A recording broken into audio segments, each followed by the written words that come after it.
بسم الله الرحمن الرحيم قل هو الله أحد. அஸ்ஸலாமு அலைக்கும் வரஹ்மத்துல்லாஹி வபரகாத்துஹு. அளவற்ற அருளாளனும் நிகரில்லாத பேரன்புடையோனுமான அந்த அல்லாஹுவை போற்றி புகழ்ந்தவனாக என்னுடைய உரையை நான் ஆரம்பம் செய்கிறேன். அவனுடைய அன்பும் அருளும் சாந்தியும் சமாதானமும் நாம் உயிரிலும் மேலாக மதிக்கக்கூடிய நபி ஸல்லல்லாஹு அலைஹி வஸல்லம் அவர்கள் மீதிலும்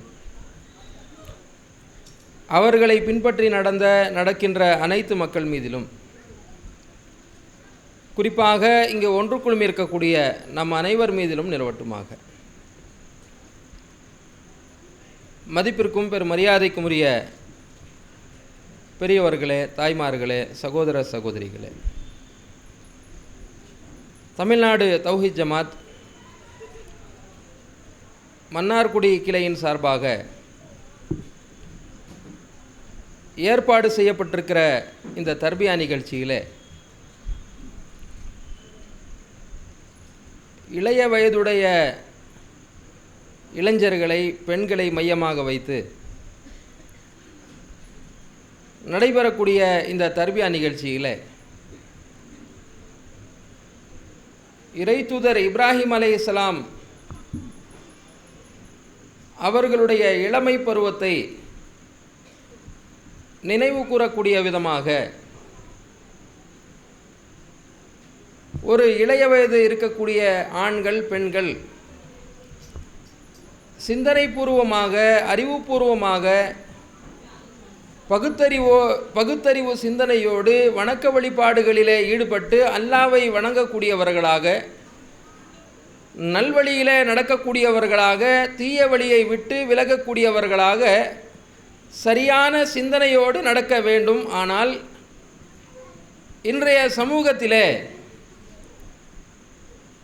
இளைஞர்கள், இளைய வயதுடையவர்கள் எல்லாம் தடுமாற்ற நிலையில் அடைந்து மது போதையின் பக்கம், தவறான கலாச்சாரத்தின் பக்கம் செல்லக்கூடிய நிலையை நாம் காண்கின்றோம். ஆக இந்த சபையில் இருக்கக்கூடிய இளைய வயதுடையவர்கள் அல்லாஹ்வை அஞ்சி நேரான பாதையில் நடக்க வேண்டும் என்பதற்காகவும், நம்முடைய குழந்தைகள் இளைய வயதில் இருப்பார்கள், ஆண்கள், பெண்கள் இளைய வயதில் நம்முடைய பிள்ளைகள் இருப்பார்கள். அவர்களை இறையச்சத்தோடு நல்வழியிலே வளர்க்க வேண்டும். தீமையை விட்டு தடுக்கக்கூடியவர்களாக, விலகி வாழக்கூடியவர்களாக வளர்க்க வேண்டும் என்ற அடிப்படையில்தான் நான் சில தகவல்களை உங்களுக்கும் எனக்குமாக கூறுமாறு நான் பணிக்கப்பட்டிருக்கிறேன். முதலாவதாக, இளமை பருவத்தை பார்ப்பதற்கு முன்பாக திருக்குரானிலே நீங்கள் பார்த்தால் சிறிய வயது சம்பந்தமான வசனங்கள் குரானில் இடம்பெற்றிருக்கிறது. வயது முதிர்ந்த நிலையிலே மனிதன் எப்படி இருப்பான் என்ற வசனங்களும் குரானில் இடம்பெற்றிருக்கிறது. அல்லாஹ் சிறு வயதை பற்றி குரானிலே குறிப்பிடுகிறான். சூர நஹல் என்ற அத்தியாயத்தில் 78வது வசனத்திலே, வல்லாஹு அஹ்ரஜக்கும் மின் புதூனி உம்மஹாத்திக்கும் லா தாலமூன ஷையா, அல்லாஹ்தான் உங்களை உங்களுடைய தாயினுடைய கருவறையிலிருந்து வெளியே கொண்டு வந்தான், வெளியேற்றினான். தாயினுடைய கருவறையிலிருந்து உங்களை அல்லாஹ் வெளியே கொண்டு வரும் பொழுது நீங்கள் ஒன்றுமே தெரியாத நிலையில் இருந்தீர்கள், அறியாத பருவ நிலையில் நீங்கள் இருந்தீர்கள் என்று அல்லாஹ் சொல்லிவிட்டு, وَجَعَلَ لَكُمُ السَّمْعَ وَالْأَبْصَارَ وَالْأَفْئِدَةَ لَعَلَّكُمْ تَشْكُرُونَ, அவன்தான், அல்லாஹ்தான் உங்களுக்கு கேட்கக்கூடிய திறனையும், பார்க்கக்கூடிய திறனையும், சிந்திக்கக்கூடிய திறனையும் ஏற்படுத்தினான். நீங்கள் அல்லாஹ்வை நன்றி செலுத்த வேண்டும் என்பதற்காக என்று அல்லாஹ் குரானில் குறிப்பிடுகிறார். அப்போ சிறிய வயது என்றால் எப்படி இருக்கும் என்றால், உடலிலே ஆற்றல் இல்லாமல், சிந்தனையில் பக்குவம் இல்லாமல், ஒன்றுமே தெரியாத நிலையிலிருந்து தான் கொஞ்சம் கொஞ்சமாக நாம் தெரியக்கூடியவர்களாக சிறு வயதில் நாம் இருக்கின்றோம். குர்ஆன் பேசுகிறது, சிறிய வயதுடைய மனிதனுடைய நிலையை பேசுகிறது. பச்சிலம் பாலகனுடைய குழந்தையினுடைய மனநிலை எப்படி இருக்கும், கொஞ்சம் கொஞ்சமாக அவனுடைய உடல் வலிமை பெறுகிறது, அறிவாற்றல் வளருகிறது என்று பேசுகின்றது. அதே மாதிரி வயது முதிர்ந்த பருவம், அனுபவங்கள் எல்லாம் பல விஷயங்கள் கற்று இருக்கக்கூடிய வயது முதிர்ந்த இருக்கக்கூடிய வயசான காலகட்டத்தில் மனிதன் எப்படி இருப்பான் குர்ஆன் பேசுகிறது. அதே நஹல் என்ற அத்தியாயத்தினுடைய 70வது வசனம், வல்லாஹு ஹலகக்கும் சும்ம யதவஃபாக்கும் வ மின்கும் மை யுரத்து இலா அர்தலில் உமுர். அல்லாஹுதான் உங்களை படைத்தான், அவன்தான் உங்களை கைப்பற்றுவான். உங்களில் வயது முதிர்ந்த நிலை வரைக்கும் கொண்டு செல்லப்படக்கூடிய நபர்களும் இருக்கிறார்கள். அல்லாஹ் என்ன சொல்கிறான்? படைத்ததும் அவன்தான், கைப்பற்ற இருப்பதும் அவன்தான். உங்களில் சிறிய வயதில் உயிரை கைப்பற்றக்கூடிய நபர்களும் இருக்கிறாங்க, வயது முதிர்ந்த தள்ளாடக்கூடிய நிலையில் கைப்பற்றக்கூடிய நிலைமையிலும் மனிதர்கள் இருக்கிறாங்க என்று அல்லாஹ் சொல்லிவிட்டு சொல்கிறான்.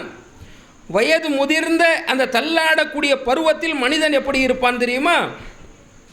லி கைலா யாலம பாத இல்மின் ஷையா, அறிந்த பிறகு அறியாதவனாக இருப்பான். மறதியினால், பலவீனத்தினால், எல்லா அனுபவங்களும் தெரிந்த பிறகு ஒன்றுமே தெரியாத நிலைக்கு அந்த மனிதன் தள்ளப்படுவான் என்று குர்ஆன் பேசுகிறது, குர்ஆன் சொல்கிறது. நீங்கள் வயசான தாத்தா பாட்டிமார்கிட்ட பேசுனீங்கன்னு வைங்க, எல்லாம் மறந்து போயிடுது தம்பின்னு சொல்கிறாங்களா இல்லையா? நீங்கள் பார்க்கலாம்.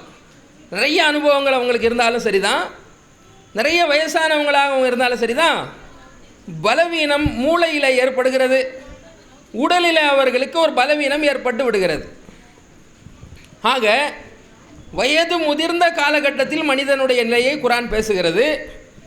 அவனுக்கு நிறைய அனுபவங்கள் கிடைக்கக்கூடிய பருவமாக அவனுக்கு இருந்தாலும் அவனுக்கு உடல் ஆற்றல் இருக்காது. அவன் நல்லவனாக நடக்க வேண்டும் என்று கருதினாலும் கூட அவனுடைய உடலில் பலவீனம் அடைந்த பிறகு எதுவுமே அவனால் செய்ய முடியாது. சிறிய வயதில் அவன் எதனா செய்யலாம்னா அவனுக்கு அறிவே இல்லை. உடல் ஆற்றலும் கொஞ்சம் கொஞ்சமாக, அறிவு கொஞ்சம் கொஞ்சமாக வளரக்கூடிய பருவமாக இருக்குது. அப்போ சிறிய பருவம் என்பதையும் குர்ஆன் பேசுகிறது. வயது முதிர்ந்த வயதான காலகட்டத்தை பற்றியும் குர்ஆன் பேசுகிறது. அப்போ இந்த இரண்டுக்கும் இடைப்பட்ட ஒரு காலகட்டம் தான் இளமை பருவம். இதில் தான், இந்த இளமை பருவத்தில் தான் ஒரு மனிதனுக்கு சிந்தனை சீராக இருக்கும்.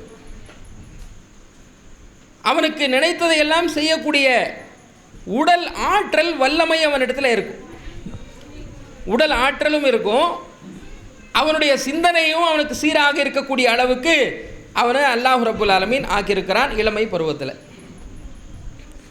ஆக மனித இனமாக இருக்கக்கூடிய நாம் எப்படி படைக்கப்பட்டிருக்கிறோம்?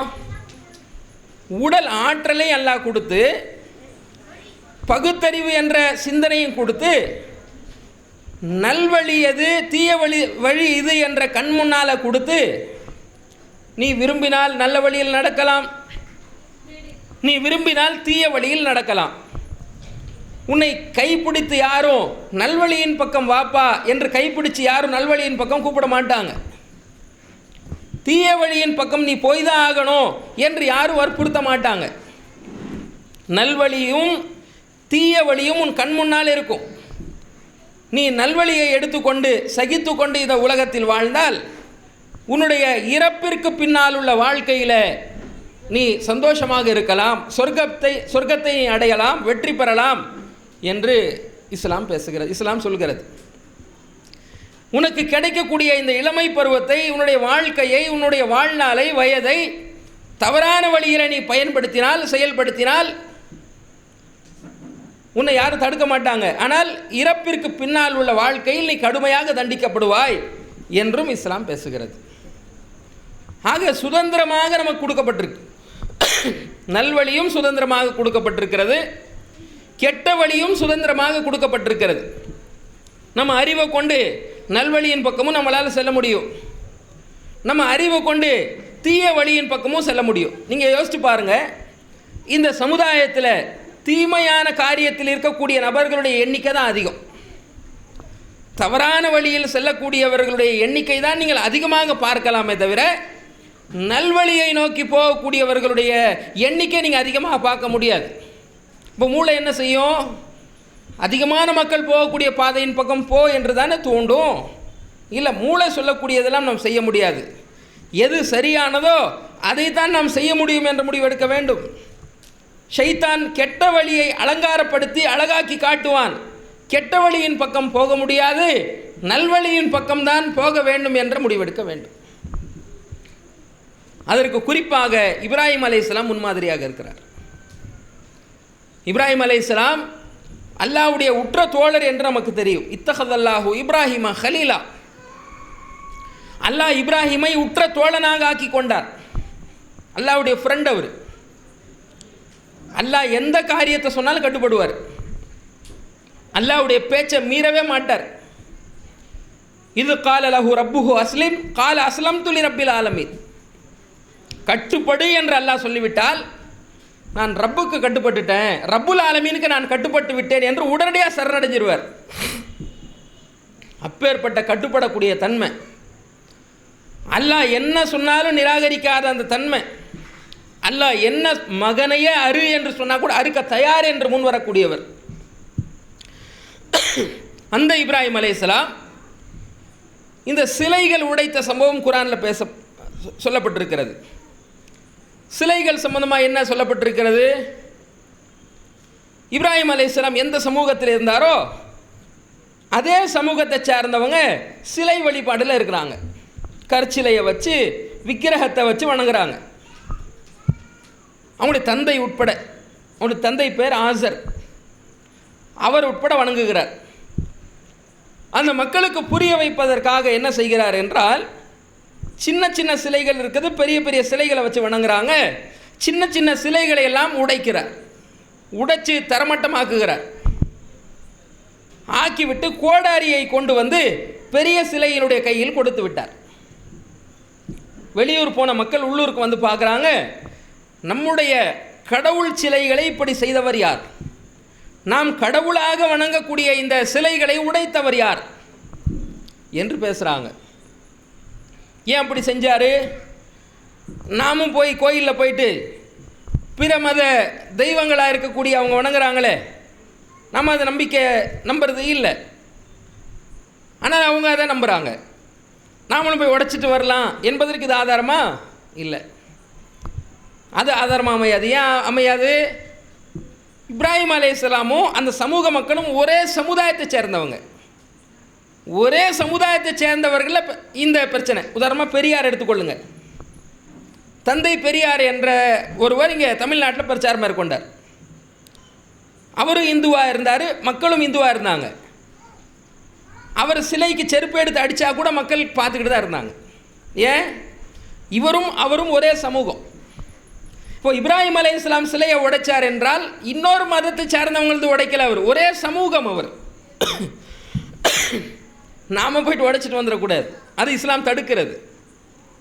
அந்த நம்பிக்கையை ஏற்றுக்கொண்டவர்களே சேர்ந்து இது தவறு என்று அவங்க உடைக்கணுமே தவிர நம்ம பிரச்சாரம் தான் சொல்லணும், நம்ம கை வைக்கிறதுக்கு நமக்கு அனுமதி கிடையாது. குர்ஆனில் சொல்லப்பட்டிருக்கிறது, நீங்கள் மற்றவர்கள் வணங்கக்கூடிய கடவுளர்களை நீங்கள் திட்ட வேண்டாம். லா யசுப்புல்லதீன ததுஊன எதுஊன மின் தூனில்லா, அல்லாவை விட்டு விட்டு வேறு எந்த கடவுள்களை எல்லாம் இவர்கள் வணங்குறாங்களோ அவங்களெல்லாம் நீங்கள் ஏசாதீங்க, திட்டாதீங்க. ஏன் தெரியுமா? அவங்க அறியாமல் அல்லாவை திட்டுவாங்க. நீங்கள் திட்டினா என்ன செய்வாங்க? அவங்க திட்டுவாங்க. பிற மத கடவுளர்களை ஏசாதீர்கள் என்று சொன்ன மார்க்கத்தில் பிற மதத்தினுடைய சிலைகளை உடைக்குமாறு சொல்லப்பட்டிருக்குமா? இங்கே உடையுங்கள் என்பது கிடையாது. நாம் எல்லாரும் ஒரே கொள்கை ஏற்றுக்கொண்டா, எல்லாரும் முஸ்லீமாக இந்த மக்கள்லாம் மாறிட்டாங்கன்னா அவங்கள அதை விட்டுட்டு வந்துடுவாங்க. அதைத்தான் இஸ்லாம் சொல்கிறது. இப்போ எதற்காக இதை சொல்கிறேன்னு சொன்னால், இப்ராஹிம் அலைஹிஸ்ஸலாம் ஒரே சமூகத்தை சேர்ந்த அந்த மக்களிடத்தில் சிலையை இருக்கக்கூடிய நேரத்தில் அந்த சிலையை கடவுளாக வணங்கக்கூடிய மக்கள் மத்தியில் தன் மக்களை உணர்த்துவதற்காக சின்ன சிலைகளை எல்லாம் உடைத்து கையில் இருந்த அந்த கோடாரியை வைத்து உடைத்து அந்த கோடாரியை பெரிய சிலையினுடைய கையில் வைத்து விட்டு வந்து விட்டார். அப்போது மக்கள் வெளியூர் போனவங்க வர்றாங்க, வந்து பார்த்துட்டு என்ன செய்கிறாங்க, இதை செஞ்சவங்க யார், இதை யார் செஞ்சிருப்பா என்று அவங்க மத்தியில் ஒரு கேள்வி வருது. கேள்வி வந்துட்டு அவங்க சொல்கிறாங்க, சமியனா ஃபத்தன் யுதுக்கருஹும் யுகாலு லஹு இப்ராஹிம். இதை உடைப்பேன் என்று சொன்னவர் யார் தெரியுமா? இப்ராஹிம் என்பவர் தான் அதை செய்திருப்பார். அவர்தான் இதை பிரச்சாரம் மேற்கொண்டு வந்தார். இந்த கல்லை வணங்காதீங்க, இந்த சிலையை வணங்காதீங்க, அல்லாஹ்வை மட்டும் வணங்குங்க, இதெல்லாம் படைச்ச ஒரே இறைவனை வணங்குங்க, நீங்களாக உருவாக்கியதை எதையும் வணங்காதீங்கன்னு சொன்னவர் அவர் தான். ஒரு நாள் உடைப்பேன் என்று சொன்னவரும் அவர் தான் உடைச்சிருக்கணும் என்று பேசும் பொழுது அவர்கள் சொல்கிறார்கள், சமியனா ஃபத்தன், அவர் ஒரு இளைஞராக இருந்தார் என்று பேசுகிறார்கள். இளைய பருவத்தில் உள்ள ஒரு நபராக அவர் இருந்தார், அவர் பேர் இப்ராஹிம் என்று அந்த மக்கள் பேசினார்கள் என்று குர்ஆன்ல அல்லாஹ் குறிப்பிடுறார். இன்னும் நீண்ட சம்பவம் அது. அதுக்கப்புறம் மக்கள் கூப்பிட்டு கேட்குறாங்க, நீ தான் செஞ்சியா? அவர் என்ன சொல்கிறாரு, இது பேசக்கூடியதாக இருந்தால் இந்த சிலைகள்கிட்ட கேட்டு பாருங்களேன், பெரிய சிலையினுடைய கையில் தானே கோடாரி இருக்குது, பெரிய சிலை தான் உடைச்சது, கேட்டு பாருங்கன்றார். அப்புறமா தனக்குள்ளேயே பேசிட்டு இது பேசாத அப்படின்றாங்க.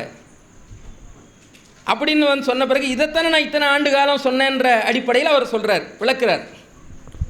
ஒன்றுமே உங்களுக்கு நன்மை செய்யாத தீமை செய்யாத ஒன்ற விஷயத்தை நீங்கள் வணங்குறீங்களா, அது பேசாது உதவி செய்யாது என்று தெரிந்த பிறகு அதற்கு நீங்கள் கையேந்துறீங்களா என்று அவர் புரிய வைத்தார், சிந்திக்க வைத்தார் என்ற விஷயத்தை பார்க்குறோம்.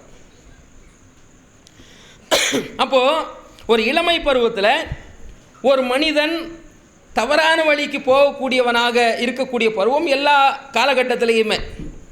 ஆனால் இவர் இளமை பருவத்தில் மக்களை இணை வைப்பில் மூட நம்பிக்கையில் இருக்கக்கூடிய மக்களை சிந்திக்கக்கூடிய விதமாக அல்லாஹ்வை மட்டும் வணங்கக்கூடிய மக்களாக மாற்றுவதற்கு பிரச்சாரம் மேற்கொள்ளக்கூடியவராக, அல்லாஹ்வுக்கு கட்டுப்பட்டு நிற்கக்கூடியவராக இளமை பருவத்தில் இருந்தாரே, அப்படிப்பட்டவர்களாக நாம் இளமை பருவத்தை அல்லாஹ்வுடைய பாதையில் கழிக்க வேண்டுமே தவிர, சிந்தனை பூர்வமான பாதையில் கழிக்க வேண்டுமே தவிர, மூட நம்பிக்கையிலேயோ போதையிலேயோ தவறான நடத்தையிலேயோ இந்த இளமை பருவத்தை கழிக்கக்கூடாது என்பதற்கு இப்ராஹிம் அலைஹிஸ்ஸலாம் ஒரு முன்மாதிரி. ரசூலுல்லாஹ் மறுமை நாளில் விசாரணை நடைபெறக்கூடிய அந்த நேரத்தில் 7 வகையினரை அல்லாஹ் நிழல் கொடுப்பான் என்று சொன்னாங்க. சூரியன் தலைக்கு மேலே நிற்கும். நாம் கணக்கிடக்கூடிய நாளில் 50,000 வருஷத்துக்கு ஈடான ஒரு நாளில் சூரியன் தலைக்கு மேலே இருக்கும் பொழுது வேர்வையில் மூழ்கி கொண்டிருப்பாங்க மக்கள் எல்லாம். அல்லாஹ் ரப்புல் ஆலமீன் விசாரிப்பான். மறுமை நாள் என்ற நாளில் ஒட்டுமொத்த மனிதர்களையும் விசாரிப்பான்ல. ஆரம்பத்திலிருந்து கடைசி வரைக்கும் வரக்கூடிய அத்தனை நபர்களையும் ஒரு பெரும் வெட்ட வெளியில் அல்லாஹ் ஒன்று திரட்டி விசாரிப்பான். உலகமெல்லாம் அழிச்சிட்டு இன்னொரு உலகத்தை அல்லாஹ் உருவாக்கி அதில் வெட்ட வெளியில் சூரியன் தலைக்கு மேலே அல்லாஹ் கொண்டு வந்து நிற்க வச்சுட்டு அதுக்கப்புறம் விசாரித்து எல்லாருக்கும் நீதியாக தீர்ப்பு வழங்குவான். நல்லவர்களுக்கு சொர்க்கம், கெட்டவர்களுக்கு நரகம் வழங்குவான் என்று இஸ்லாம் பேசுகிற குர்ஆன்ல ஹதீஸில் நிறைய வசனங்கள் பார்க்குறோம். அதில் 7 வகையினர் அல்லாஹ் வந்து சூரியன் படாதவாறு அல்லாஹ் காப்பாற்றுறான். அதில் ஒருவர் யார்? அந்த 7 வகையினரில் ஒருவர் ரசூலுல்லாஹ் சொன்னார்கள், ஷாபுன் நஷா ஃபி இபாதத்தி ரப்பிஹி, தன்னுடைய இளமை பருவத்தை வணக்க வழிபாடில் ஈடுபடுத்தி கொண்டவர்கள், வணக்க வழிபாடுகளில் தன்னை மூழ்கியவர்கள், அதிலேயே அதிகமாக ஈடுபடுத்தி கொண்டவர்கள் தான் அதில் ஒரு சாராராக ஒரு வகையினராக வருவார்கள். 7 பேரில் ஒருவர் யார் என்றால் இளமை பருவத்தை நல்வழியில் செலவிட்டவங்க, வணக்க வழிபாடுகளில் செலவிட்டவங்க என்று ரசூலுல்லாஹி ஸல்லல்லாஹு அலைஹி வஸல்லம் சொன்னாங்களே. அப்போது இந்த சிறிய வயது என்ற விஷயத்தை குர்ஆன் பேசுது, வயது முதிர்ந்த தள்ளாடக்கூடிய அந்த வயதையும் பேசுகிறது, அதற்கு இடைப்பட்ட காலமான இந்த இளமை பருவம் இருக்குல்ல இதையும் பேசுது. இளமை பருவம்னு சொன்ன உடனே அது என்ன வயசு வரைக்கும் என்ன வயசுன்னு நம்ம யோசித்து பார்த்தோன்னு வைங்க, ஒரு குழப்பமே ஏற்படுது. மக்கள்கிட்ட ஒரு 50 வயசு உள்ளவராக இருப்பார்னு வச்சுக்கோங்க, அவரை பார்த்து நீங்கள் இளைஞரானா நான் இளைஞரெல்லாம் வேறு யார் இளைஞராக இருப்பார்னு கேட்குறாரு. யாருமே வயது ஏறினதை ஒப்புக்கொள்ளவே மாட்டேங்கிறாங்க. வெள்ளை முடி வந்துருச்சு, இதெல்லாம் பித்தனரப்பான்றாங்க. பித்தனரை தான். இதெல்லாம் வந்து வயது முதிர்ந்த காரணத்தினால எனக்கு வரல. அப்போ 50-55 வயசானாலும் கூட தன்னை இளமை பருவமாக சொல்லிக்கொள்ளவே மக்கள் ஆசைப்படுறாங்க. அதனால தான் டை அடிக்கிறாங்க, வெள்ளை முடியை காட்டாமல் இருந்துடுறாங்க. அது தகுந்த மாதிரி ஆடைகள்லாம் வடிவமைச்சு போடுறாங்க. அப்போ இஸ்லாம் என்ன சொல்கிறது என்றால், ஒரு வயதை நிர்ணயிக்கலை. நீங்கள் 50 தாண்டி விட்டால்தான் நீங்கள் முதியவர் என்றெல்லாம் வயது ரீதியாக சொல்லாமல் இஸ்லாம் என்ன சொல்கிறது என்றால், உடல் ஆற்றலும் சிந்தனையும் சீராக இருக்கக்கூடிய பருவம் தான். அப்போ இந்த மாதிரி இந்த இளமை பருவத்தில் நல்ல காரியத்தையும் நம்மளால் செய்ய முடியும், தவறான வழியிலையும் செல்ல முடியும். எல்லாத்துக்கும் சுதந்திரம் இருக்கக்கூடிய நேரத்தில் நான் என்னுடைய மனோ இச்சைக்கு இடம் தராமல் நான் நல்வழியில் தான் செல்வேன் என்று முடிவெடுத்து செயல்படுறோமே, இதுதான் முக்கியமாக அல்லாஹ்வை பயந்து நடக்கக்கூடிய ஒரு காலகட்டம், அந்த இளமை பருவம். அதில் நாமும் சரியானவர்களாக இருக்கணும், நம்முடைய பிள்ளைகளையும் சரியாக வளர்க்கக்கூடியவர்களாக இருக்கணும், கண்காணிக்கக்கூடியவர்களாக இருக்கணும். அதில் மார்க்க ரீதியான சில உபதேசங்கள் இருக்குங்க. நடைமுறை சார்ந்து ஒரு புள்ளி விவரங்கள்லாம் உங்களுக்கு தெரியணும்.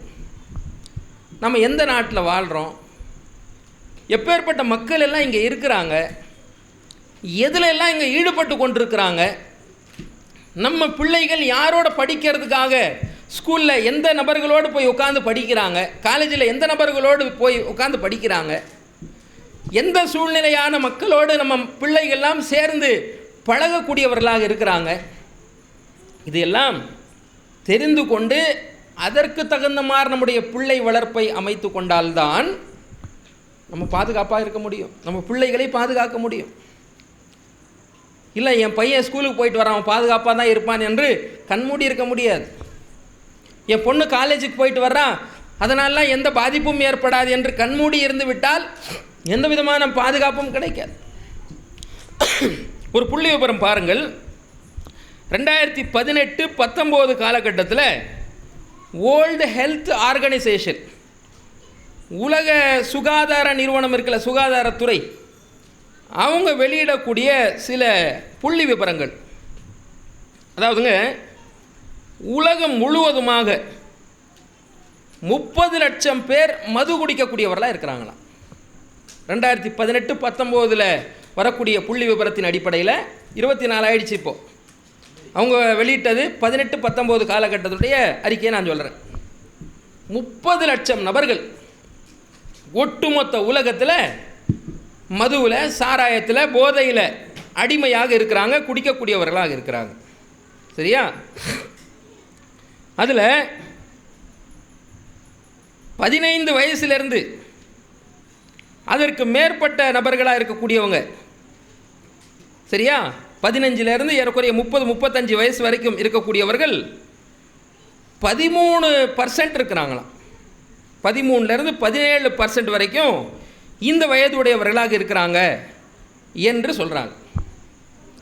அதில் இந்தியாவை மட்டும் இருக்கக்கூடிய நபர்கள் வந்து 2,60,60,000 நபர்கள் இந்தியாவில் ஒரு வருஷத்துக்கு மரணிக்கிறாங்களாம். இந்தியாவில் மட்டும் போதையினால் இறக்கக்கூடியவர்களுடைய சதவிகிதம் 2,60,60,000 நபர்கள். இதில் 13% வந்து இளைஞர்கள் இறந்து போகிறாங்களாம். 15 வயசுலேருந்து 35 வயசு வரைக்கும் இருக்காங்களே இந்த வயசில் உள்ளவங்க, 13% நபர்கள் எதில் இறந்து போகிறாங்க?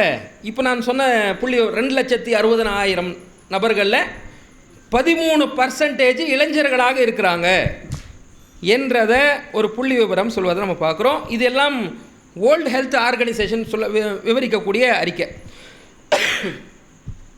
அதே மாதிரி வந்து தேசிய அளவில் எடுக்கப்பட்ட 2 ஆய்வில் ஒரு ஆய்வில் பாருங்கள், 3/4 நபர்கள் இதில் ஆண்களாகத்தான் இருக்கிறாங்களாம். இதில் இறந்து போகக்கூடியவர்களாக இருக்கக்கூடியவர்கள் ஆண்களாகத்தான் இருக்கிறாங்க. பெண்களும் கூட போதைக்கு அடிமையாகிக்கொண்டு மேல்நாட்டு கலாச்சாரத்தை பின்பற்றக்கூடியவங்களாக இருக்கிறாங்க என்றதை சொல்லக்கூடியதை நம்ம பார்க்குறோம்.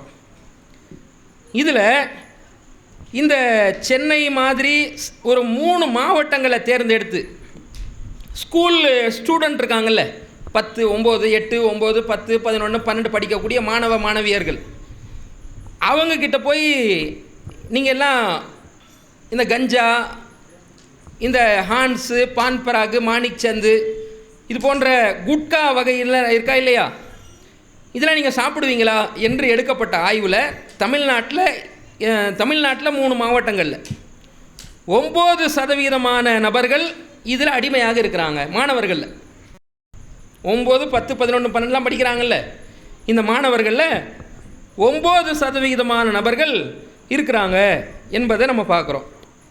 சரியா? ஏறக்குறைய ஒரு நிமிஷத்துக்கு 6 நபர்கள் இறக்கக்கூடிய அளவுக்கு. இப்போ பாதிப்பு சாதாரணமானது கிடையாது. இது விரிவான அறிக்கை, நான் சுருக்கமாக மட்டும் தேவையானது மட்டும் உங்களுக்கு சொல்லிகிட்டு இருக்கேன். அப்போது இதனுடைய இறப்பு சதவீதம் பாருங்கள், பாதிப்பு ஆகக்கூடிய சதவீதம் எடுத்து பாருங்கள், எந்த வயதில் அதிகமாக பாதிப்பு அடையக்கூடியவர்களாக இருக்காங்கன்றதை பாருங்கள். ஸ்கூல் படிக்கக்கூடிய 11 வயது பருவம், சின்ன வயது பருவம், அதில் பாருங்கள், அவன் படிப்பில் மார்க் எடுக்கிறதுல, மனப்பாடம் பண்ணுறதில், எக்ஸாமில் தேர்ச்சி ஆகிறதுல இருக்க வேண்டிய ஒரு பருவத்தில் அவனை பக்கத்தில் உள்ள மாணவர்களோ அந்த சூழ்நிலையோ அவனை போதைக்கு அடிமையாக பான்பராகு, ஹான்ஸு போன்ற பீடி, சிகரெட் போன்ற விஷயத்தில் அடிமையாக்கப்படக்கூடிய நிலை இருக்கிறது. பெண்கள் உட்படங்க, நீங்கள் ஆண்கள் மட்டும் நினைக்கிறீங்க, பெண்கள் உட்பட ஸ்கூலில் எடுக்கப்பட்ட விஷயத்தில், கல்லூரியில் இது போன்ற ஆய்வு முடிவுகளை வெளியிடுறான். அப்போ எந்த மாஹூலில் நம்ம பிள்ளைகள் வளர்கிறாங்க, அது முக்கியமானது. ஒரு விஷயத்தை பாதுகாப்பு நம்ம பெற வேண்டும் என்று சொன்னால், எச்சரிக்கையாக இருக்க வேண்டும் என்று சொன்னால், எந்த சூழலில் நம்ம வாழ்ந்து கொண்டிருக்கிறோம் என்று தெரிந்தால்தான் நம்ம எச்சரிக்கையாக இருப்பதற்கு இதெல்லாம் ஒரு வாய்ப்பாக இருக்கும். இதாச்சா? இது இல்லாமல் இந்த இறப்பு எப்படிலாம் ஏற்படுதுன்னு யோசிச்சு பாருங்களேன். இந்த போதையால் இருக்கக்கூடிய நேரத்தில் வன்முறை ஏற்படும். குடிச்சிட்டு இருக்கும் பொழுது மூளை சீராக இருக்காது இல்லையா? போதையாக இருக்கும் பொழுது எந்த அளவுக்குலாம் மாறிடுச்சு. இப்போது கூல் லிப்பு என்ற முறையில் போதை இருக்குது. கூல் லிப்பு என்ற பேரில் குயிக் ஃபிக்ஸ் இருக்குல்லங்க, இந்த பிளாஸ்டிக் எல்லாம் ஒட்டுவோமே நம்ம, குயிக் ஃபிக்ஸு, அதிலெல்லாம் போதை தயாரிக்கிறானுங்க. மெடிக்கல் ஷாப்பில் வாங்கக்கூடிய காக் சிரப், அதிலெல்லாம் போதையை தயாரிக்கிறான். நம்ம எந்த பொருட்கள்லாம் இதெல்லாம் போதைக்கு வருமா என்று தெரியாத விஷயங்கள் எல்லாம் வைத்துக்கொண்டு இளமை பருவத்தில் போதையில் ஈடுபடுத்தக்கூடிய நிலையை பார்க்குறோம். யோசித்து பார்க்கணும். நம்ம பிள்ளைகளுடைய கண்காணிப்பில் நம்ம சரியாக இருக்கணும். இவன் யார் கூடலாம் பழகிறான், கரெக்டான டைமுக்கு வர்றானா, தொழுக போகிறானா, அப்படியே செல்ஃபோனில் யார் நம்பர்லாம் இருக்குது, இவன் யார் கூட தனியாக பேசுகிறான், தவறான நபர்களோட தோழமையில் இருக்கிறானா என்றதையெல்லாம் கண்காணிக்க வேண்டிய தேவை இருக்கிறதுன்றதுக்கு இதெல்லாம் ஒரு ஆதாரமாக இருக்கிறது. அப்போ வன்முறை ரீதியான விஷயத்தில் இறப்பு ஏற்படுகிறது. 2 பேர் குடிச்ச உடனே போதையில் இவன் ஆயுதம் எடுத்துக்கொள்கிறது, அவன் ஆயுதம் எடுத்துக்கொள்கிறது, 2 பேரும் எடுத்து குத்துறதுனால உயிர் போயிடுது. இப்படி வன்முறையினால் உயிர் போகுது. இன்னொரு வகை எப்படி உயிர் போகிறது என்றால், குடித்த பிறகு போதையாக இருப்பான்.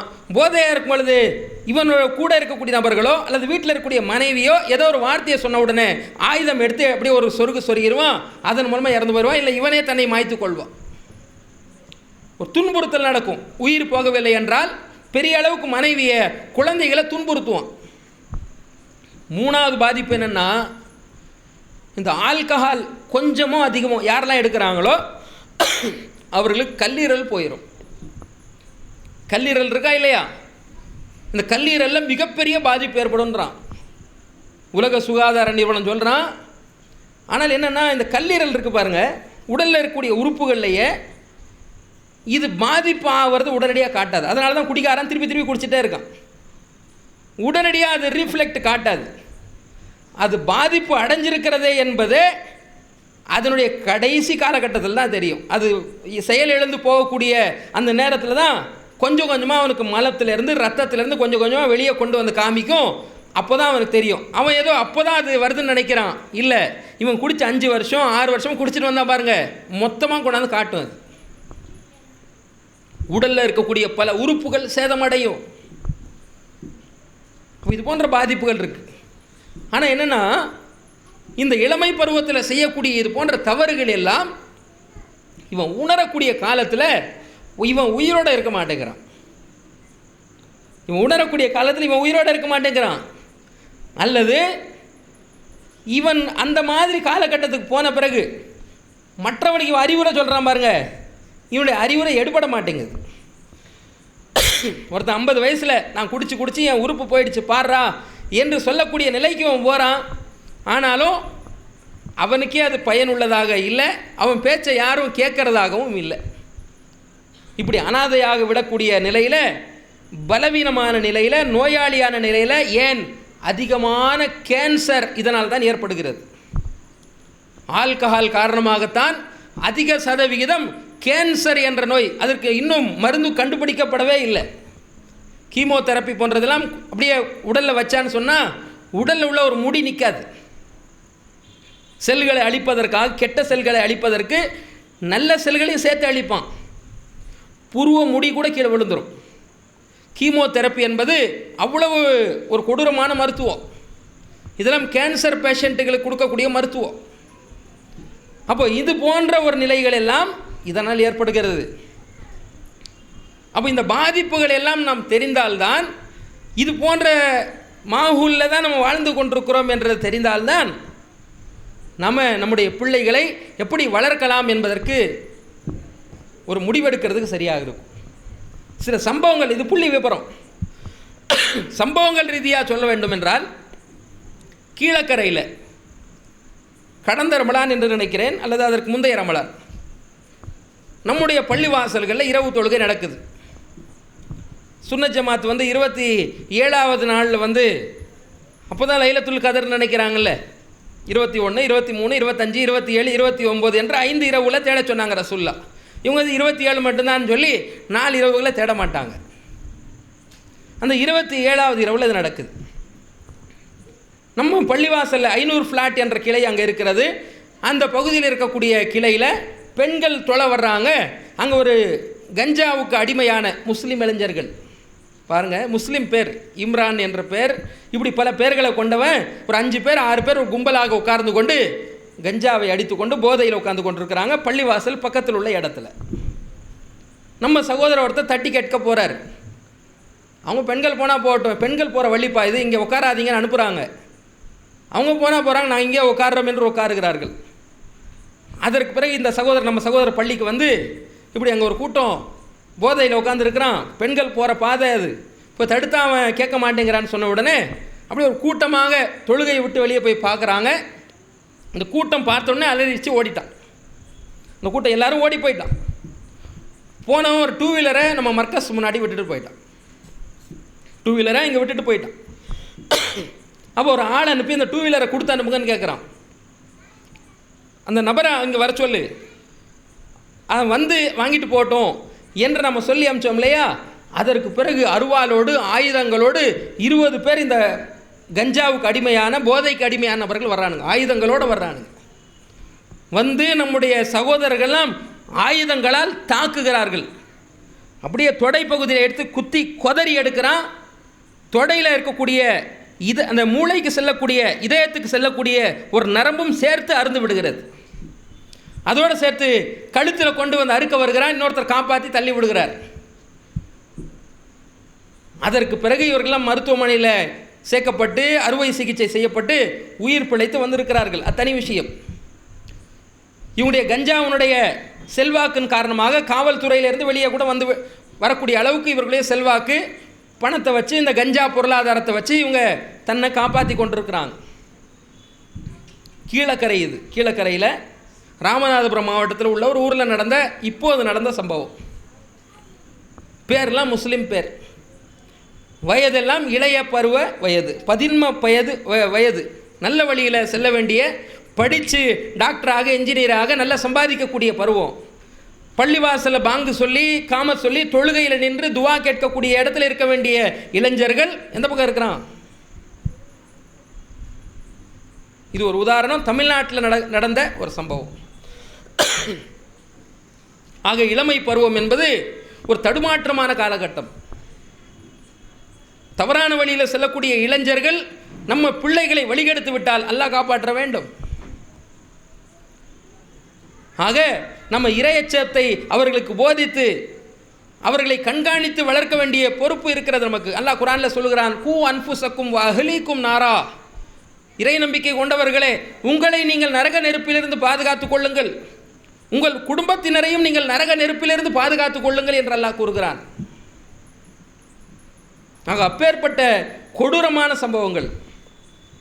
அதே ஊரில் முஸ்லீம் மொஹல்லாவில் நடந்த இன்னொரு விஷயம், முஸ்லீம் மொஹல்லாக்களில் இருக்கக்கூடிய கீழக்கரை போன்ற இன்னொரு அதே பகுதியில் நடந்த இன்னொரு சம்பவம். ஒரு 13 வயது திருமணம் ஆவதற்கு தகுதியான ஒரு வயதில் பெண்ணெல்லாம் பார்த்து கட்டி வைப்பதற்கு தயாராகக்கூடிய அந்த நேரத்தில் மாப்பிள்ளை பிணமாக இருக்கிறார், தற்கொலை செய்து இறந்து விட்டார்.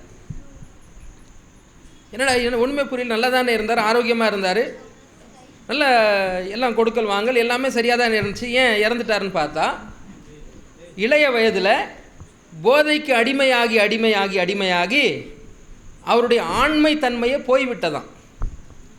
மருத்துவ அறிக்கையில் வெளியிடுகிறார்கள், ஆண்மை தன்மை போனதுனால எங்கே ஆம்பளை இல்லைன்னு சொல்லி நம்மளை சொல்லிடுவாங்களோ, நம்மளை கேவலமாக நினச்சிருவாங்களோன்றதுனால உயிரை தற்கொலை பண்ணி இறந்து போயிட்டார். ஒரு முஸ்லீம் தற்கொலை பண்ணால் அவங்க நரகத்திலிருந்து வெளியே வர முடியாத அளவுக்கு அவர்களுக்கு நிரந்தர நரகம் என்ற அளவுக்கு நபி ஸல்லல்லாஹு அலைஹி வஸல்லம் அவர்கள் கண்டித்திருக்கிறார்கள்.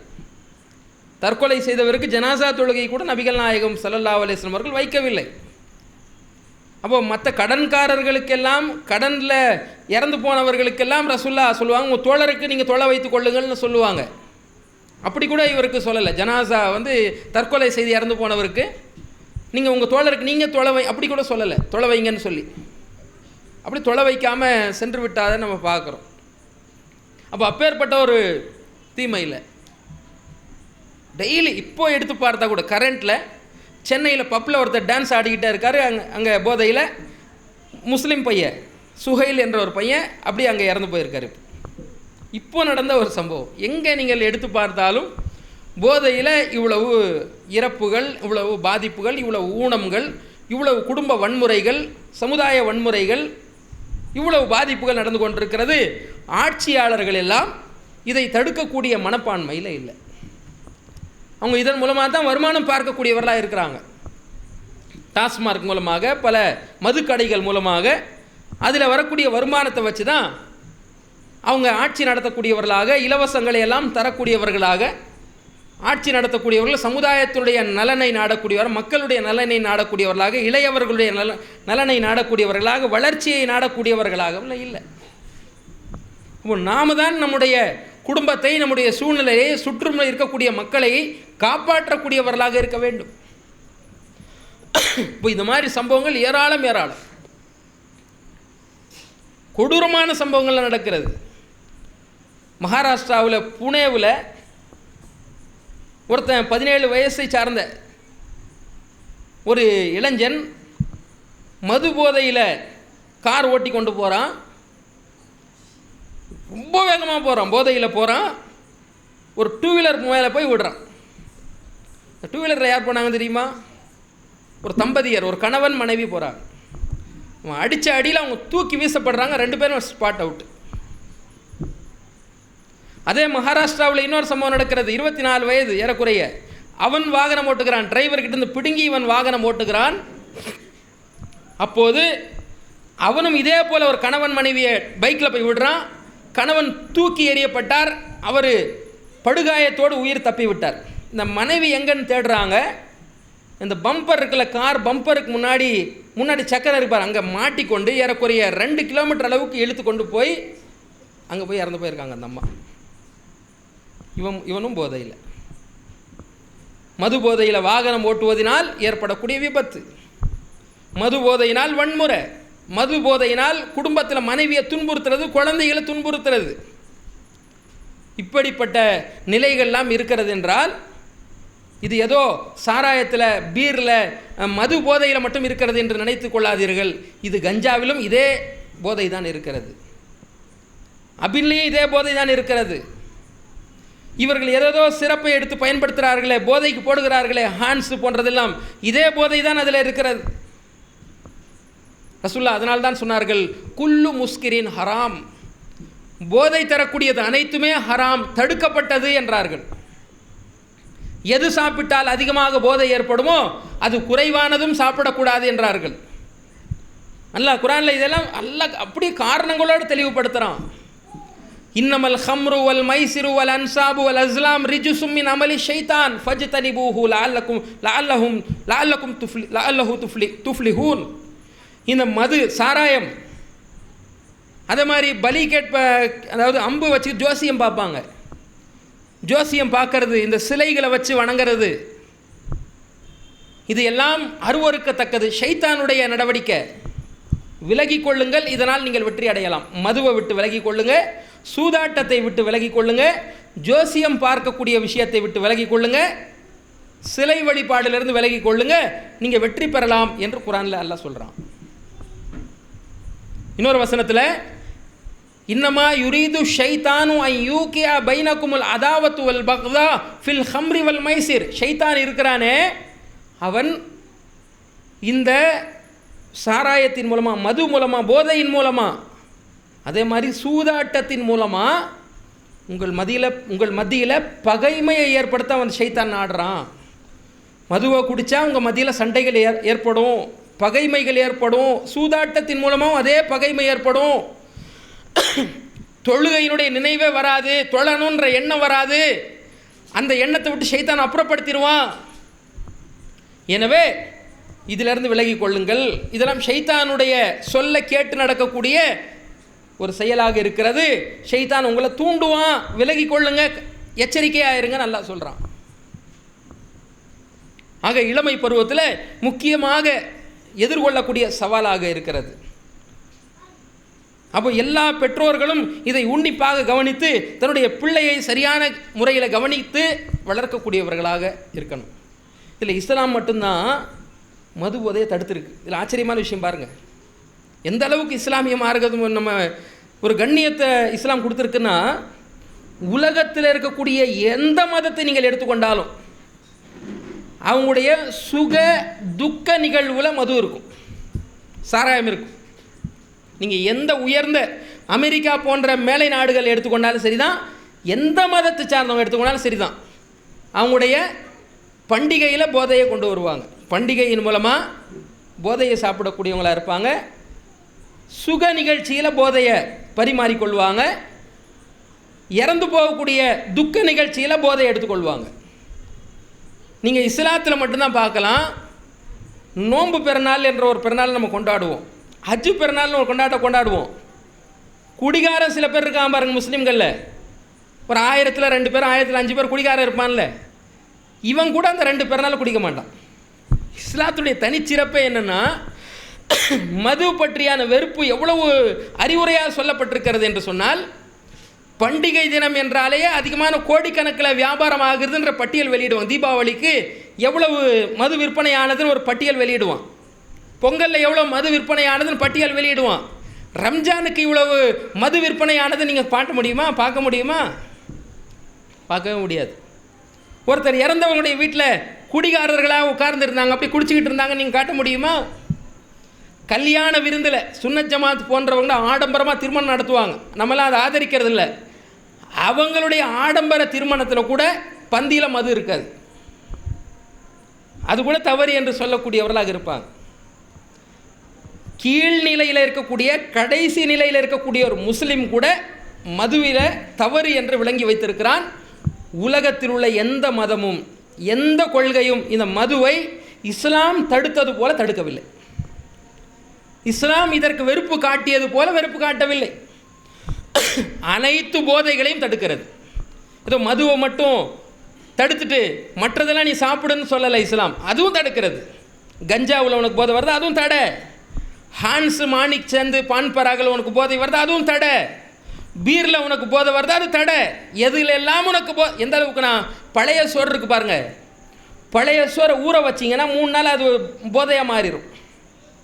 பழைய சோறு இருக்கா இல்லையா, 3 நாள் தாண்டி நீங்கள் வச்சா என்ன ஆகாது, போதையாக மாறிடும். அது கூட தடை என்று இஸ்லாம் சொல்கிறது. பேரிச்சம்பழத்தை ஒரு தண்ணியில் ஊற வச்சு 5 நாள் நீங்கள் ஊற வச்சிங்கன்னா அது போதையாக மாறிடும், அதுவும் இஸ்லாம் தடுக்கிறது. திராட்சையை எப்படி நீங்கள் குறிப்பிட்ட நாள் ஊற வச்சா அது மதுவாக மாறிடும், போதையாக மாறிடும், அது தடுக்கிறது.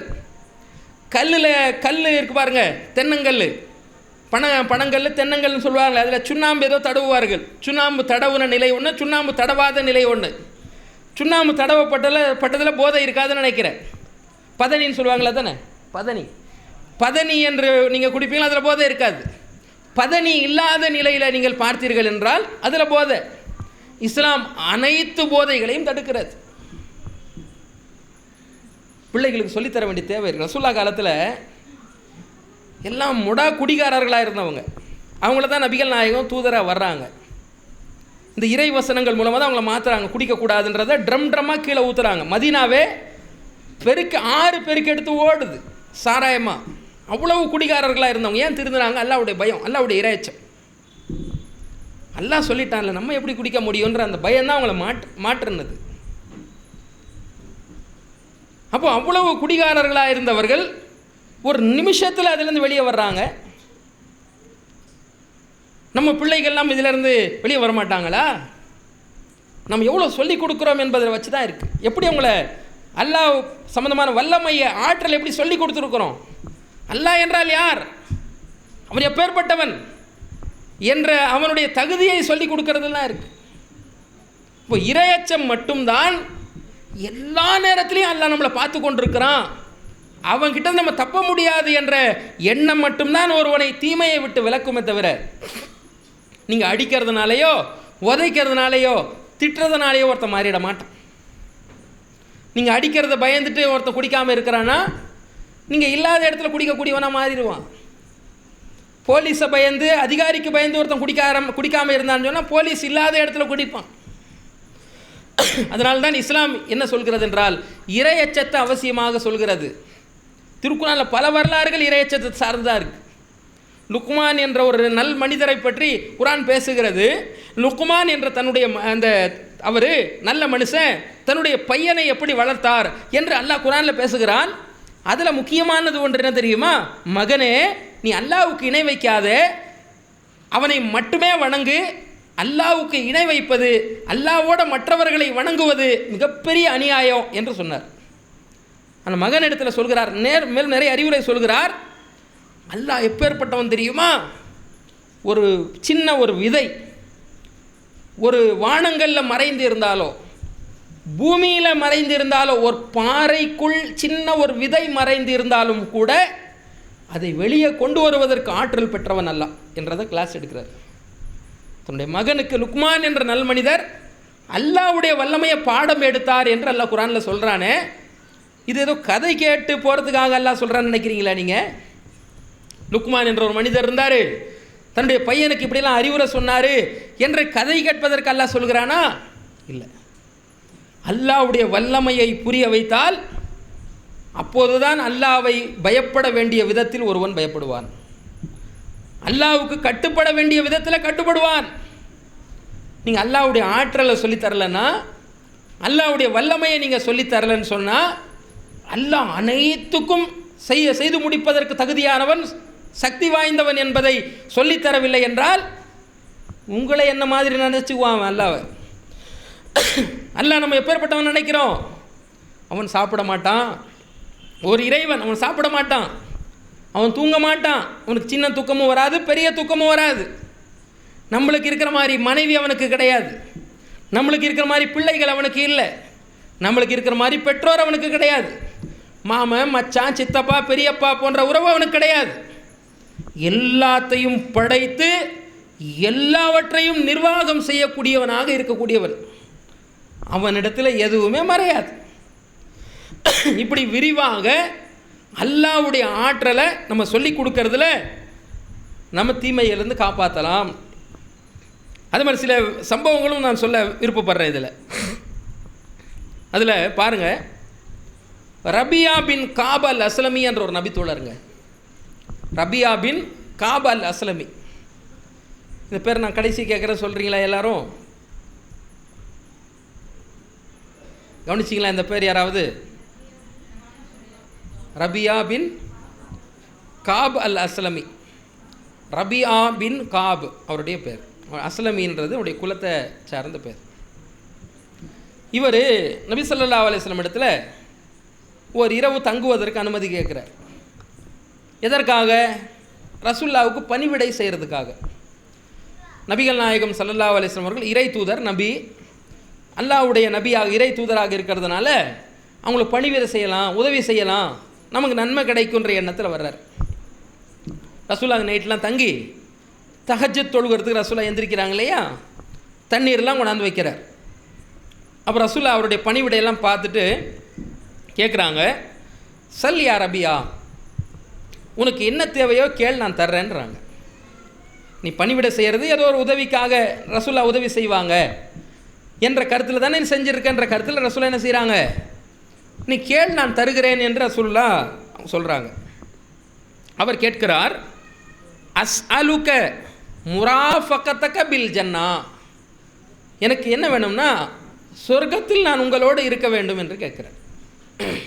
சொர்க்கத்தில் உங்களோடு நான் இருக்க வேண்டும், தோழமையாக, ஃப்ரெண்டாக சொர்க்கத்தில் உங்களோடு நான் இருக்க வேண்டும் என்று முறையிடுகிறார் ரபியா.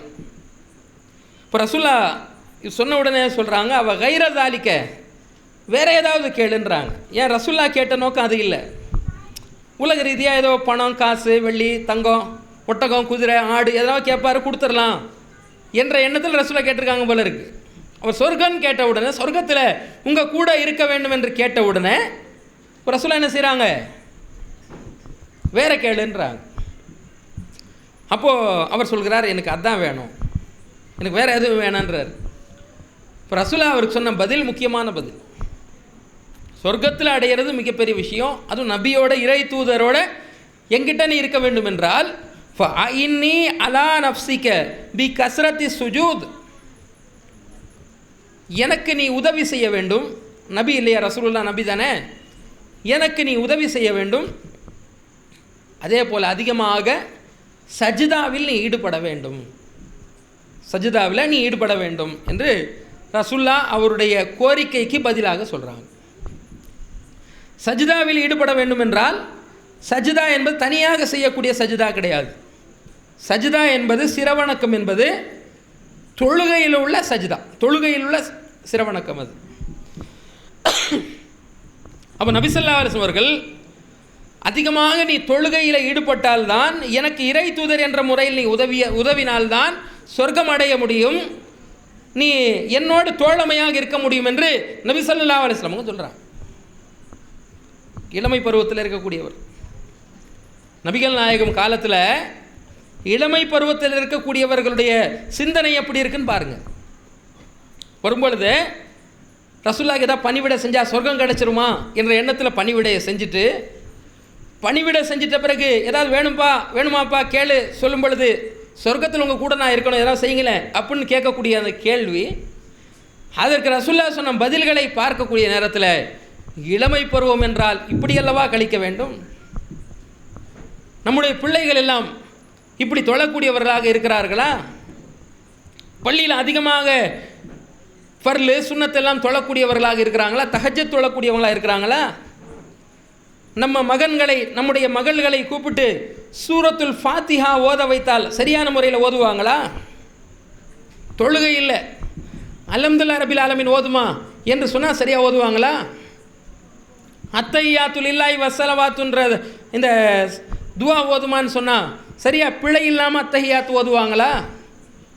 அல்லாஹும்ம ஸல்லி அலா முஹம்மதின் வாலாலி முஹம்மதின் கமா ஸல்லைத அலா இப்ராஹிம் என்ற ஸலவாத் ஓதுங்கம்மா என்று சொன்னால் பிழை இல்லாமல் ஓதுவாங்களா? நம்ம பையன் ஓதுவானா? அவ்வளவு வேணாம். நாமே மௌத்தாயிட்டா எனக்காக என் பையன் முன்னாடி நின்று ஜனாசா தொழுக வைக்கணும். அவன் எனக்காக ஓதுறதுக்கு துவா மனப்பாடம் அவனுக்கு தெரியுமா? அல்லாஹும்ம கஃபிர் லஹு வரஹம்ஹு வஆஃபிஹி வஅஃபு அன்ஹு வஅக்ரிம் நுஸுலஹு வஸிஅ முத்கலஹு, இந்த துவா அவனுக்கு தெரியுமா? நம்ம பொண்ணுக்கு தெரியுமா? ஜனாசா தொழுகை எனக்காக தொழணுமே, தெரியுமா? அப்போ இளமை பருவத்தை எந்த மாதிரி நம்ம பக்குவப்படுத்த வேண்டும் என்பதற்கு இந்த ரபியா பின் காபல் அஸ்லமி அவர்களுடைய கேள்வியும் ரசூலுல்லாஹ் சொன்ன பதிலிருந்து நம்ம பிள்ளை வளர்ப்பில் வணக்க வழிபாடோடு பள்ளிவாசலோடு இறைவனுடைய உதவியை தேடக்கூடியவர்களாக நம்முடைய பிள்ளைகளை நாமும் தொழக்கூடியவர்களாக இருந்து நம்ம பிள்ளைகளையும் தொழக்கூடியவர்களாக உருவாக்கி பள்ளிவாசல் அதிகமாக தொடர்புள்ளவர்களாக உருவாக்கணும். நாம் தொழாமல் என் புள்ள மட்டும் தொழுதுறோன்னா தொழுதுருவானாவன்? நமக்கு ரசூல்லா மேலே நேசம் இல்லாமல் நீ ரசூல்லா மேலே நேசம் வைப்பானா அவன் நேசம் வச்சிருவானா? என் பொண்ணு நேசம் வச்சிருமா? அல்லா மேலே நானே மதிப்பு வைக்கலை, என் பையன் என் பொண்ணு அல்லா மேலே மதிப்பு வச்சுருவாங்களா? அல்லாஹ் என்ன சொன்னாலும் கட்டுப்படணும்னு நான் வாழ்க்கையில் வாழ்ந்து காட்டினாதான் என் பிள்ளை அல்லாஹ் என்ன சொன்னாலும் நம்ம கட்டுப்படணுன்ற நிலைக்கு வருவான். அப்போ வளர்ப்பு என்பது வெறும் வார்த்தையில் கிடையாது, அது வாழ்க்கையில் மாற்றங்களை கொண்டு வந்து நாவினால் உபதேசம் செய்யக்கூடிய முறையில் மாற்றங்கள் ஏற்படும். உண்மையா இல்லையா? இது ஏற்றுக்கிறீங்களா? அப்போ இதை யோசிச்சு பாருங்க, நம்ம சமுதாயத்தில் நம்ம குடும்பத்தில் எவ்வளோ மாற்றங்கள் வரும்ன்றதை யோசிச்சு பாருங்க. அதே மாதிரி இன்னொரு முக்கியமான ஒரு சம்பவம், அம்ரு இப்னு அல் ஜமூஹ் என்ற ஒரு நபித்தோழர். அம்ரு இப்னு அல் ஜமூஹ், என்ன பேருங்க? அம்ரு இப்னு அல் ஜமூஹ், அம்ரு இப்னு அல் ஜமூஹ் என்ற நபித்தோழர். இவர் ஒரு கால் ஊனமானவர், ஒரு கால் ஊனமானவர். நபிகள் நாயகம் காலத்தில் ரசூல்லா 19 போரில் பங்கெடுத்தாங்க.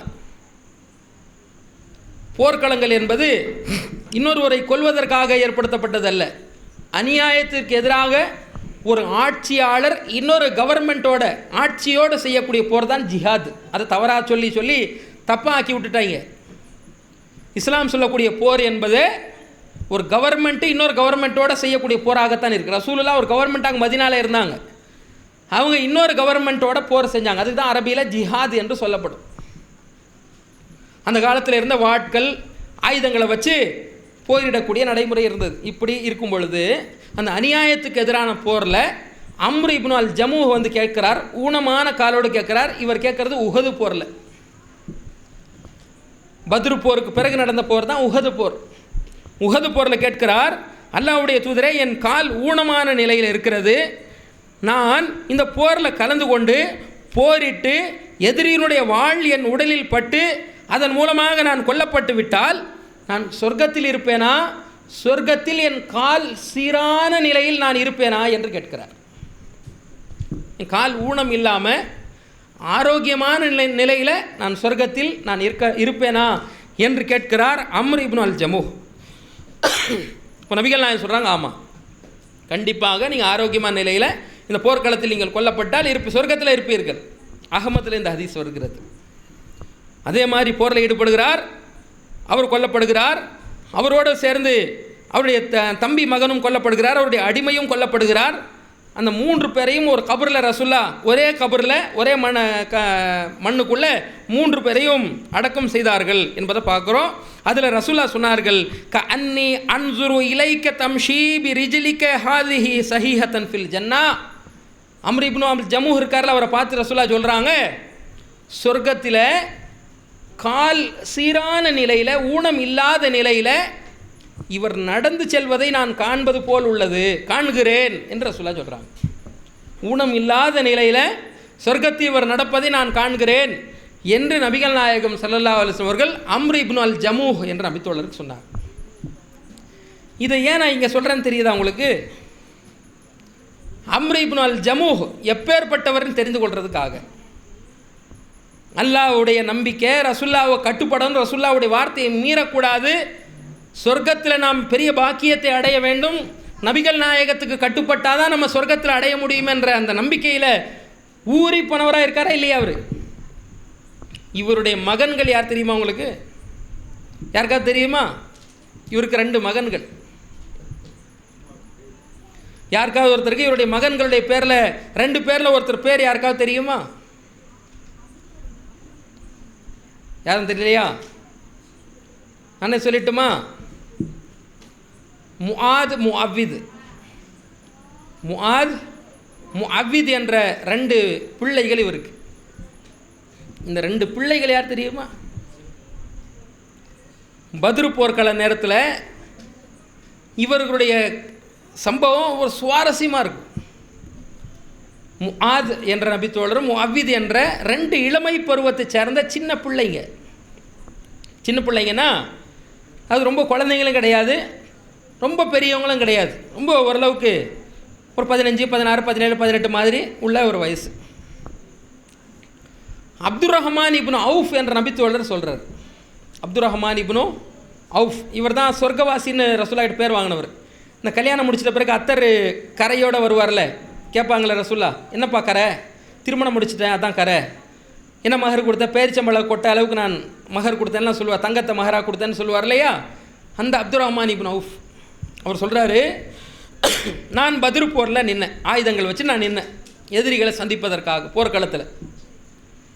என் பக்கத்தில் வலது பக்கத்தில் இடது பக்கத்தில் 2 சின்ன பிள்ளைங்க, என் வல பக்கத்துலேயும் இடப்பக்கத்துலேயுமே 2 குலாமைனி, 2 பெரியவங்க கிடையாது, 2 பேர் சின்னவங்க. அவங்கள நான் பார்த்துட்டு எனக்கு உள்ளத்தில் என்ன எண்ணம் வந்துச்சுன்னா, பெரிய ஆளுங்க என் கூட பக்கத்தில் இருந்தால் நல்லா இருக்குமே, பெரிய ஆட்கள் என் கூட இருந்தால் நல்லா இருக்குமே நான் யோசித்தேன். நிற்கிறது யார் தெரியுமா? 2 பேரும், இந்த பக்கம் முஆது, அந்த பக்கம் முஅவ்விது, இந்த 2 பேர் நிற்கிறாங்க. முஆது முஅவ்விது என்ற 2 நபித்தோழர்கள் நிற்கிறாங்க. அவங்க இவர்கிட்ட கேட்குறாங்க, யா அம்மி, சித்தப்பாவே, இங்கே அபூ ஜஹல்னு ஒருத்தர் இருக்கான்ல, அவன் காட்ட முடியுமா நீங்கள் கொஞ்சம் அப்படின்னு கேட்குறாங்க. அபூ ஜஹல் தான் ஆக பெரிய விரோதி, எதிரி, எதிர்காலத்திலேயே மிகப்பெரிய எதிரியாக நிற்கக்கூடியவன் அபூ ஜஹல். அவனை கொன்றால் பெரிய பலவீனம் அடைஞ்சிடும் எதிரி களத்துக்கு. அவங்கள கேட்குறாங்க, எதுக்குப்பா நீ கேட்குறன்னு இவர் கேட்குறார். ஏன் அவனை எதுக்கு அபூ ஜஹல்னு கேட்குற? இல்லை, யசுப்பு ரசூலுல்லா, அவன் ரசூல்லாவை போய் திட்டுறானாமே, அவன் ஒரு கை பார்க்கலாம் தான் நாங்கள் 2 பேரும் வந்திருக்கிறோம் 2 பேரும் சொல்கிறாங்க. சொல்கிற பதில் பாருங்கள், சின்ன பிள்ளைங்க சொல்கிற பதில் ஆச்சரியமாக இருக்குது. அப்படியே வாழை இவர் கை காமிக்கிறார். ஓ, நீ கேட்டிய இந்த ஆள் தான் நீ கேட்ட அபூ ஜஹல், அவர் கை காட்டுறாரு. 2 பேரும் வாளை சுழன்று கொண்டு வேகமாக போய் போட்டியிட்டு கொண்டு அவருடைய தலையை தனியாக எடுத்து விட்டார்கள். போர்க்களத்தில்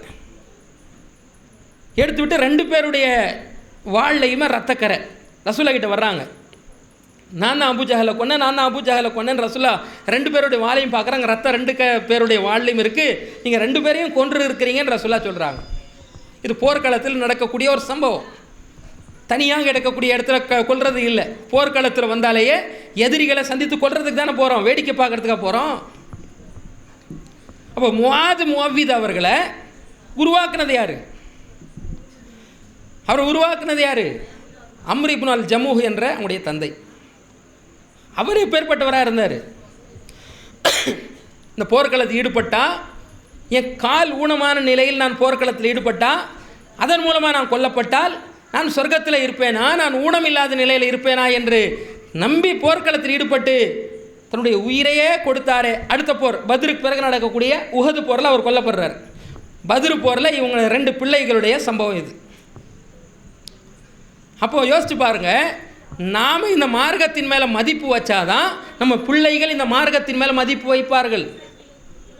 நாம் அல்லாவை வணங்க வேண்டிய விதத்தில் வணங்கினாதான் நம்முடைய பிள்ளைகள் அல்லாவை வணங்க வேண்டிய விதத்தில் வணங்குவாங்க. நாம் தொழுகையில் ஈடுபட்டாதான் நம்முடைய பிள்ளைகள் தொழுகையில் ஈடுபடுவாங்க. நாம் ஹராமான காரியத்தை விட்டு விலகுனாதான் நம்முடைய பிள்ளைகளும் ஹராமான காரியத்தை விட்டு விலகுவாங்க.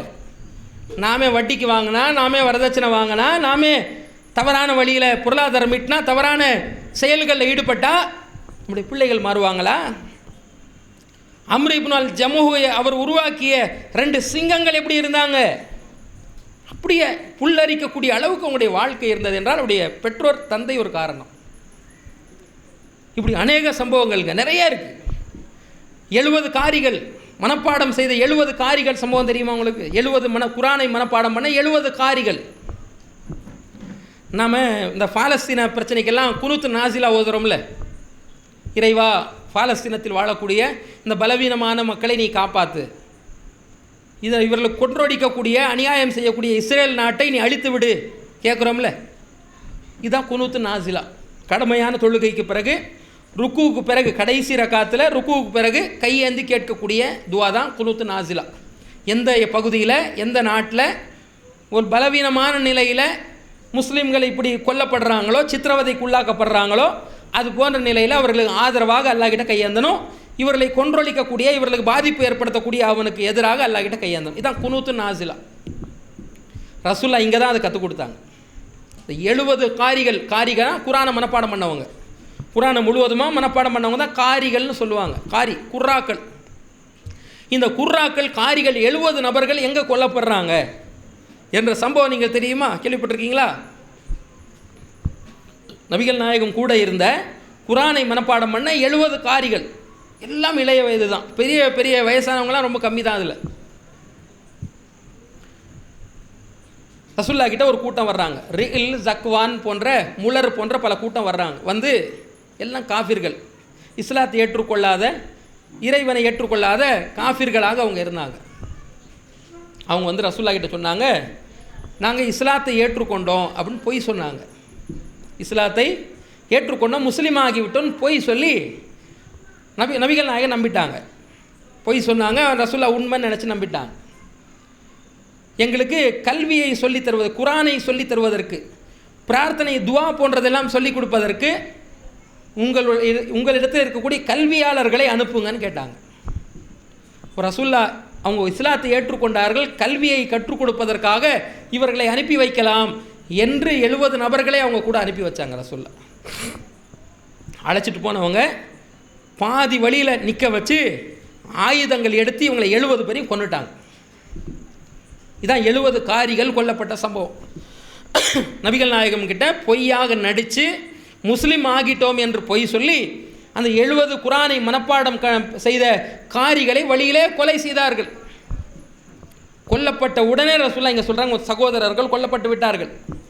அல்லாஹ் அவர்களை பொருந்தி கொண்டான், அவர்களும் அல்லாஹ்வை பொருந்தி கொண்டனர் என்ற விஷயத்தை ரசூல்லா சொல்லி 1 மாத காலம் ரசூல்லா குனூத்து நாசிலா ஓதினார்கள். இறைவா, இவர்களை நீ நாசமாக்கி விடு, இவங்களை கொன்றார்களே இவர்களை நாசமாக்கி விடு, இந்த மூமின்களை பொருந்திக்கொள் என்ற அடிப்படையில் ரசூல்லா துவா கேட்டாங்க. இந்த 70 காரிகள் எப்படி இருப்பார்கள் என்ற ஹதீஸ் சஹீஹ் முஸ்லிமில் வருகிறது. இவர்கள் எப்படி இருப்பார்கள் தெரியுமா? பகல் நேரம் வந்துவிட்டால் மலைக்கு சென்று விறகுகளையெல்லாம் வெட்டி சேகரித்து அதை கொண்டு வந்து அதை விலைக்கு விற்பார்கள். அதன் மூலமாக வரக்கூடிய கிரயத்தை, காசை வைத்து கொண்டு உணவை வாங்கி கொண்டு ஏழை எளியவர்களுக்கும் திண்ணையில் இருக்கக்கூடிய நபர்களுக்கும் உணவு கொடுப்பார்கள். விறகுகளை எடுத்துக்கொண்டு சுமந்துக்கிட்டு வந்து அதை விற்று காசாக்கி ஏழை எளியவருக்கு, திண்ணை தோழர்களுக்கு உணவு கொடுக்கறது. அதே மாதிரி வந்து வேற என்ன செய்வாங்க என்றால், பள்ளிவாசலில் தண்ணி இருக்காது, நீண்ட நெடிய தூரம் போய் தண்ணி எடுத்துகிட்டு வரணும். தண்ணீரை சுமந்து கொண்டு வந்து பள்ளிவாசலில் கொண்டு வந்து ஊற்றுவார்கள்.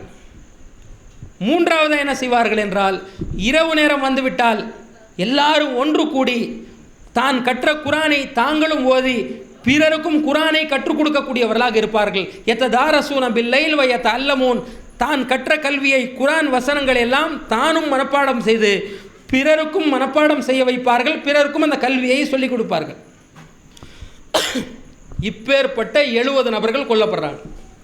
சாதாரண நபர்களாக இவங்க பொறுக்கி எடுத்த முத்துக்கள்னு சொல்லணுமா இல்லையா? அவங்களெல்லாம் பகல் நேரம் வந்தால் சமுதாய பணி, பள்ளிவாசலுக்கு கொண்டு வந்து தண்ணீரை ஊற்றுற பணி, இரவு நேரத்தில் குரானை மனப்பாடம் செய்யக்கூடிய அளவுக்கு 70 நபர்கள் ரசூல்லா காலத்தில் ரசூல்லா உருவாக்கி வைத்திருக்கிறார்கள் என்றால், நம்ம சமூகத்தை அப்படியே கொஞ்சம் ஒப்பிட்டு பாருங்கள். குரானை நம்ம பிள்ளைகளுக்கு மனப்பாடம் செய்ய வைக்கிறதுல மதிப்பு கொடுக்குறோமா? பள்ளிவாசலில் தண்ணீர் கொண்டாந்து போடுறதுல மகத்துவம் இருக்கிறதுன்ற புரிய வச்சுருக்கிறோமா? நம்ம உழைச்ச காசில் 4 பேர் சாப்பாடு கொடுத்துட்டு வரணும், ஏழை எளியவர்களுக்கு கொடுக்கணும் என்றதில் மகத்துவம் இருக்கிறது என்றெல்லாம் புரிய வச்சுருக்கிறோமா? இப்போ ரசூல்லா காலத்தில் உருவாக்கப்பட்ட இளைஞர்களை எல்லாம் பார்த்தால் இப்படிப்பட்டவர்களாக இருக்கிறாங்க. ஆக நம்முடைய பள்ளிவாசலில் வேலை செய்யக்கூடியவர்களாக விடணும், சமுதாயத்திற்கு சேவை செய்யக்கூடியவர்களாக, உதவி செய்யக்கூடியவர்களாக நம்முடைய பிள்ளைகளை உருவாக்கணும். அப்போதுதான் இந்த சமுதாயத்திற்கு நன்மை செய்யக்கூடியவர்களாக இன்ஷா அல்லாஹ் மாறுவார்கள். ஆக இப்படி பல சம்பவங்கள் நம்ம பார்க்குறோங்க. இளைய பருவத்தில் அல்லாஹ்வை அஞ்சி, அல்லாஹ்வை பயந்து, அவன் கண்காணிக்கிறான் என்ற அச்சத்தோடு அவன் எதையெல்லாம் ஹலாலாக்கி இருக்கிறானோ அந்த ஹலாலில் ஈடுபட்டு, அவன் எதையெல்லாம் ஹராமாக்கி இருக்கிறானோ அந்த ஹராம்கள்லாம் விட்டு விலகி, அல்லாஹ் எதை கடமையாக்கி இருக்கிறானோ, தொழுக, நோன்பு, ஜக்காத், ஹஜ்ஜு போன்ற எதையெல்லாம் அல்லாஹ் கடமையாக்கி இருக்கிறானோ கடமைகளை நிறைவேற்றி, மற்றவர்களுடைய உரிமையில் கை வைக்காமல், மானத்தோடு விளையாடாமல், உன்னுடைய பொருளாதாரத்தை அபகரிக்காமல் வாழக்கூடிய வாழ்க்கையை நாமும் வாழ்ந்து நம்முடைய பிள்ளைகளையும், பெண் குழந்தைகளையும், ஆண் குழந்தைகளையும் இப்படிப்பட்டவர்களாக உபதேசம் கொடுத்து அவர்கள் தவறான வழியில் செல்லக்கூடியவர்களாக இருக்கிறார்களா என்று அவர்களை கண்காணித்து வயிற்றில் நெருப்பில் சுமக்கக்கூடிய காலகட்டம் என்று சொல்வார்களே, அப்பேற்பட்ட ஒரு நிலையில் பெண் குழந்தையை பெற்றவர்களும் ஆண் குழந்தையை பெற்றவர்களும் வாழக்கூடிய ஒரு நிலையில் இந்த சமுதாயத்துடைய சூழ்நிலை மாறிக்கொண்டிருக்கிறது. அதையெல்லாம் கண்காணித்து நல்வழியில் நாமும் நடந்து நம்முடைய பிள்ளைகளையும் நல்வழியின் பக்கம் நடப்பதற்கு ஐவேளை ஜமாத்தோடு தொழுகையை நிறைவேற்றக்கூடியவர்களாக ஆண்களையும் வீட்டில் பெண்களையும் நாம் உருவாக்கக்கூடியவர்களாக இருக்க வேண்டும். நிறைய அறிவுரைகள் சொல்ல வேண்டும். குறிப்பிட்ட நேரத்தில் உங்களுக்கும் எனக்குமான அறிவுரையாக இந்த விஷயங்களை நான் சொல்லி அல்லாஹ் ரப்புல் ஆலமீன் எதை கேட்டோமோ அதை நடைமுறைப்படுத்தக்கூடிய நன்மக்களாக உங்களையும் என்னையும் ஆக்கி அருள் புரிவானாக. வாஹ்ர தாவானா அல்ஹம்துலில்லாஹி ரப்பில் ஆலமீன். அஸ்ஸலாமு அலைக்கும் வரஹ்மத்துல்லாஹி.